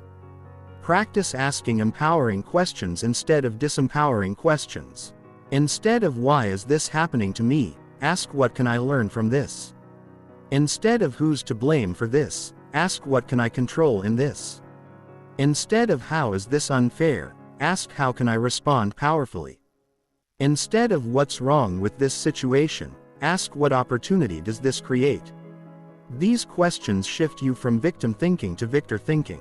Also practice focusing on your sphere of influence instead of your sphere of concern. Your sphere of concern includes everything that worries you, bothers you, or affects you. Your sphere of influence includes everything you can actually control or impact. Victim thinking focuses on the sphere of concern. Victor thinking focuses on the sphere of influence. The more you focus on what you can control, the more control you actually develop. Remember that taking responsibility for your responses doesn't mean taking blame for your circumstances. You're not responsible for everything that happens to you, but you are responsible for what you do with everything that happens to you. You're not at fault for every challenge you face, but you are accountable for how you face every challenge. You're not to blame for every problem in your life, but you are responsible for every solution you create. This distinction is crucial because it prevents both victim thinking and self-blame. You're not a victim of forces beyond your control, but you're also not to blame for forces beyond your control. You're simply a person with the power to choose your response to whatever circumstances arise. This power is available to you regardless of your background, your resources, or your situation. An unbreakable mindset is also built on the understanding that difficult circumstances often create extraordinary opportunities. The biggest breakthroughs often come from the biggest breakdowns. The greatest strengths often develop from the greatest struggles. The most valuable lessons often come from the most painful experiences. The most significant growth often results from the most challenging circumstances. This perspective transforms your relationship with difficulty. Instead of avoiding challenging circumstances, you start looking for the opportunities that challenging circumstances create. Instead of being weakened by difficult situations, you start being strengthened by them. Instead of being victimized by tough conditions, you start being developed by them. This shift from victim to victor changes everything. Your circumstances don't determine your destiny, but your responses to your circumstances do determine your destiny. Your past doesn't control your future, but your present choices do control your future. Your environment doesn't define your potential, but your effort does define your potential. Refuse to be a victim of anything. Choose to be a victor over everything. This is how you forge an unbreakable mindset that can't be broken by any external force. Chapter 14. Build lasting mental strength by making your actions louder than your excuses. Actions speak louder than words, but they speak even louder than excuses. Every excuse you make is noise that drowns out the sound of progress. Every justification you create is static that interferes with the signal of growth. Every rationalization you construct is distraction that pulls attention away from what actually needs to be done. But every action you take cuts through the noise. Every step you take creates clear signal. Every move you make generates undeniable momentum. Most people's excuses are louder than their actions. They can spend an hour explaining why they can't do something and 2 minutes actually trying to do it. They can generate endless reasons why something won't work and minimal effort toward making it work. They can create elaborate justifications for inaction and simple explanations for action. This imbalance guarantees that their lives are shaped more by their limitations than by their capabilities. But some people's actions are louder than their excuses. They spend more energy doing than explaining. They invest more time in solutions than in problems. They dedicate more focus to progress than to justifications. They allocate more resources to building than to defending. This imbalance guarantees that their lives are shaped more by their capabilities than by their limitations. The volume difference between your actions and your excuses determines the direction of your life. When your excuses are louder, you move backward or stay stuck. When your actions are louder, you move forward and build momentum. When your excuses and actions are equally loud, you move in circles and waste energy. The goal is to make your actions so loud that your excuses become inaudible, so consistent that excuses become irrelevant, so powerful that excuses become impossible. Every action you take is a vote for the kind of person you're becoming. Every step you take is evidence of your commitment to growth. Every move you make is proof of your dedication to progress. Every effort you invest is confirmation of your belief in your potential. And this evidence accumulates. It builds confidence. It creates momentum. It develops the kind of mental strength that doesn't need external validation because it has internal proof. But every excuse you make is a vote for the kind of person you're avoiding becoming. Every justification you create is evidence of your commitment to limitation. Every rationalization you construct is proof of your dedication to staying the same. Every explanation you generate is confirmation of your belief in your restrictions. And this evidence also accumulates. It builds doubt. It creates stagnation. It develops the kind of mental weakness that constantly needs external validation because it lacks internal proof. The people who build lasting mental strength aren't people who never feel like making excuses. They feel like making excuses constantly. The difference is they don't act on that feeling. They don't give voice to that impulse. They don't feed energy to that inclination. Instead, they channel that energy into action. They convert excusum energy into progress-making energy. They transform justification impulses into achievement impulses. This transformation requires conscious choice. When you feel the urge to explain why something can't be done, choose to explore how it can be done. When you feel the impulse to justify inaction, choose to take action. When you feel the inclination to rationalize limitations, choose to test boundaries. When you feel the desire to make excuses, choose to make progress. This choice builds mental muscle that gets stronger with every use. Start by monitoring the balance between your actions and your excuses. Are you spending more time doing or explaining? Are you investing more energy in progress or in justifications? Are you dedicating more focus to solutions or to problems? Are you allocating more resources to building or to defending? This honest assessment reveals whether your actions or your excuses are currently louder in your life. If your excuses are currently louder, don't get discouraged. Get determined. Every person who has built lasting mental strength started with loud excuses and quiet actions. The key is gradually shifting the volume balance, slowly making your actions louder and your excuses quieter, progressively increasing your doing and decreasing your explaining. Consistently expanding your effort and contracting your justifications. This shift happens through daily practice. Every day you have multiple opportunities to choose action over excuses. When you wake up and don't feel like exercising, you can exercise anyway. When you face a difficult task and want to procrastinate, you can start anyway. When you encounter a challenge and feel like complaining, you can problem solve anyway. Each of these choices makes your actions a little louder and your excuses a little quieter. Also, practice catching your excuses before they become loud. Notice the moment when your mind starts generating justifications for inaction. Recognize the instant when your brain begins creating explanations for limitation. Identify the second when your thoughts start constructing reasons for delay. This early awareness allows you to redirect that mental energy into action instead of allowing it to build into excuse-making momentum.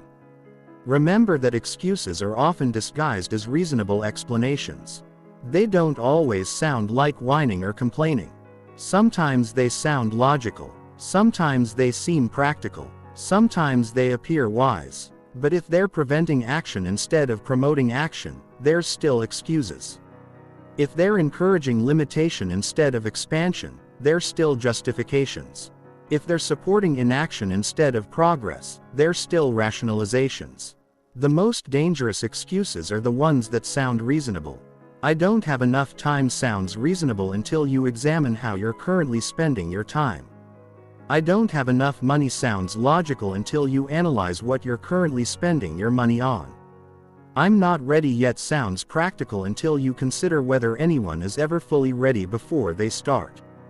"It's too difficult" sounds wise until you realize that difficulty is what creates strength. Challenge your reasonable-sounding excuses with unreasonable-sounding questions. What if time wasn't the real issue? What if money wasn't the real barrier? What if readiness wasn't required for starting? What if difficulty was exactly what you needed? These questions often reveal that your reasonable excuses are actually unreasonable limitations disguised as practical considerations. Actions don't have to be perfect to be louder than excuses. They just have to be consistent. Small daily actions create more noise than big occasional excuses. Regular modest efforts generate more volume than sporadic elaborate justifications. Persistent minor progress makes more sound than intermittent major explanations. Consistency beats intensity when it comes to making your actions louder than your excuses. The people who achieve extraordinary things don't have extraordinary excuses. They have ordinary challenges but extraordinary responses to those challenges. They face the same obstacles but create different outcomes. They encounter the same difficulties but generate different results. The difference isn't in their circumstances. The difference is in their ratio of actions to excuses. Their actions are consistently louder than their limitations. Make this your new standard. Make your actions so loud that your excuses become whispers. Make your progress so obvious that your justifications become irrelevant. Make your movement so consistent that your explanations become unnecessary. This is how you build lasting mental strength. Not through perfect actions but through persistent actions. Not through the absence of excuses but through the dominance of effort over explanation. Your life will be shaped by whichever is louder. Your actions are your excuses. Choose to make your actions deafening and your excuses silent. Choose to make your effort obvious and your justifications invisible. Choose to make your progress undeniable and your limitations questionable. This is how mental strength becomes lasting. Through actions that speak louder than any excuse ever could. Chapter 15. Lock in your mental strength by committing to never stop growing. Mental strength is not a destination you reach. It's a journey you continue. It's not a trophy you win once. It's a practice you maintain daily. It's not a state you achieve permanently. It's a commitment you honor consistently. The moment you think you've built all the mental strength you need is the moment you start losing the mental strength you have. The moment you stop growing is the moment you start shrinking. The moment you stop moving forward is the moment you start moving backward. Growth is not optional for mental strength. It's essential. It's not a luxury for those who have extra time. It's a necessity for those who want to stay strong. It's not something you do when everything else is handled. It's something you do to handle everything else. Mental strength that isn't growing is mental strength that's dying. Character that isn't developing is character that's deteriorating. Resilience that isn't expanding is resilience that's contracting. Most people think mental strength is built once and then maintained automatically. They believe that if they develop discipline, they'll always be disciplined. They assume that if they build character, they'll always have character. They expect that if they create resilience, they'll always be resilient. But mental strength doesn't work like physical objects. It works like physical fitness. It requires ongoing maintenance. It demands consistent investment. It needs regular renewal. Just as physical fitness deteriorates without regular exercise, mental strength deteriorates without regular challenge. Just as physical muscles atrophy without consistent use, mental muscles atrophy without consistent testing. Just as physical endurance decreases without ongoing training, mental endurance decreases without ongoing stretching. This is why the strongest people never stop training. They never stop challenging themselves. They never stop growing. The people who maintain extraordinary mental strength throughout their lives aren't people who built it once and then coasted. They're people who rebuild it daily. They're people who challenge it regularly. They're people who expand it continuously. They understand that mental strength is like a muscle that requires daily exercise, not like a diploma that you earn once and keep forever. This means you must commit to lifelong growth. Not growth until you reach a certain level. Not growth until you achieve certain goals. Not growth until you feel strong enough. Lifelong growth. Continuous growth. Never-ending growth. Growth that continues regardless of your age, your achievements, your circumstances, or your feelings. Growth that becomes as natural and necessary as breathing. Lifelong growth requires deliberate practice. You can't just hope you'll keep growing. You can't just assume growth will happen automatically. You have to plan for growth. You have to schedule growth. You have to prioritize growth. You have to protect growth. You have to invest in growth. Growth happens through intention, not through accident. Start by committing to learn something new regularly. Not just information, new skills, new perspectives, new capabilities, new ways of thinking, new methods of problem solving, new approaches to challenges. Learning keeps your mind flexible. It prevents mental rigidity. It maintains mental agility. It ensures that your mental strength stays dynamic instead of becoming static. Also, commit to taking on new challenges regularly. Challenges that stretch your current capabilities. Challenges that require growth to overcome. Challenges that push you beyond your comfort zone. Challenges that demand more than you've given before. These challenges are your mental gym. They're where you build new strength. They're where you expand existing strength. They're where you test developing strength. Without new challenges, your mental strength plateaus. It reaches a certain level and stays there. It becomes adequate for current demands but insufficient for future demands. It becomes suitable for known situations but inadequate for unknown situations. It becomes strong enough for yesterday's challenges but too weak for tomorrow's opportunities. This is why you must continuously seek challenges that exceed your current capabilities. Remember that growth is uncomfortable. It's supposed to be uncomfortable. Comfort is the enemy of growth. If you're always comfortable, you're not growing. If you're never challenged, you're not expanding. If you're constantly in your comfort zone, you're slowly shrinking. Discomfort is the price of growth. Uncertainty is the cost of expansion. Challenge is the investment required for strength.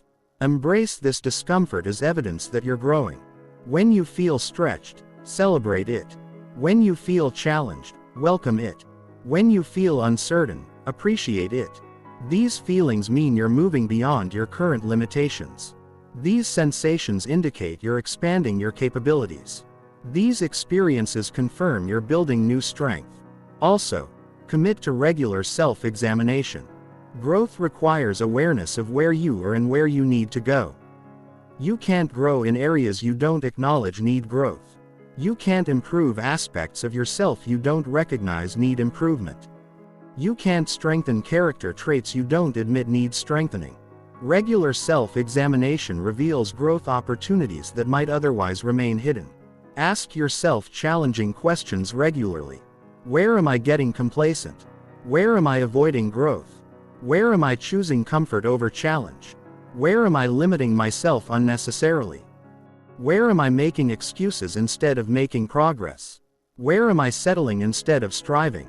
These questions identify areas where growth is needed most. Surround yourself with people who challenge you to grow. People who see your potential even when you don't. People who expect more from you than you expect from yourself.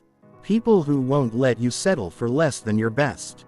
People who push you beyond your comfort zone. People who believe in your ability to grow. These relationships are catalysts for continuous growth. Avoid people who encourage you to stay the same. People who are comfortable with your limitations. People who benefit from your weakness. People who feel threatened by your growth. People who discourage your expansion. People who reinforce your excuses.